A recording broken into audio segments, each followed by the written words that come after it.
नमस्कार साथियों, मिधांस की कहानियाँ यूट्यूब चैनल में आपका स्वागत है।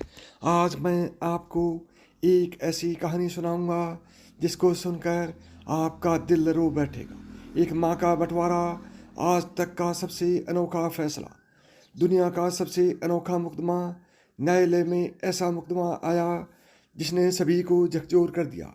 अदालतों में प्रॉपर्टी विवाद व अन्य पारिवारिक विवाद के केस आते ही रहते हैं, मगर ये मामला बहुत ही अलग किस्म का था। एक 70 साल के बूढ़े व्यक्ति ने अपने 80 साल के बूढ़े भाई पर मुकदमा किया था। मुकदमे का कुछ यूँ था कि मेरा 80 साल का बड़ा भाई अब बूढ़ा हो चुका है, इसलिए वह खुद अपना ख्याल भी ठीक से नहीं रख सकता। अगर मेरे मना करने पर भी वह हमारी 110 साल की माँ की देखभाल कर रहा है। मैं अभी ठीक हूँ, इसलिए अब मुझे माँ की सेवा करने का मौका दिया जाए और माँ को मुझे सौंप दिया जाए। न्यायाधीश महोदय का दिमाग घूम गया और मुकदमा भी चर्चा में आ गया। न्यायाधीश महोदय ने दोनों भाइयों को समझाने की कोशिश की कि आप लोग 15-15 दिन रख लो, मगर कोई टस से मस नहीं हुआ। बड़े भाई का कहना था कि मैं अपने स्वर्ग को खुद से दूर क्यों होने दूं।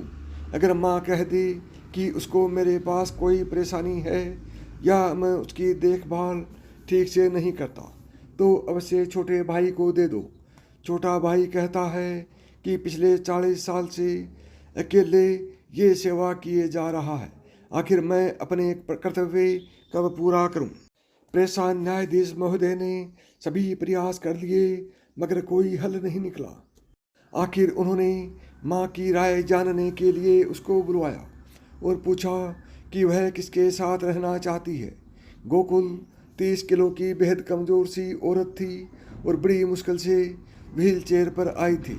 उसने दुखी दिल से कहा कि मेरे लिए दोनों संतान बराबर हैं। मैं किसी एक के पक्ष में फैसला सुनाकर दूसरे का दिल नहीं दुखा सकती। आप न्यायाधीश हैं, निर्णय करना आपका काम है। जो आपका निर्णय होगा मैं उसको ही मान लूँगी। आखिर न्यायाधीश महोदय ने भारी मन से निर्णय दिया कि न्यायालय छोटे भाई की भावनाओं से सहमत है कि बड़ा भाई वाकई बूढ़ा और कमज़ोर है।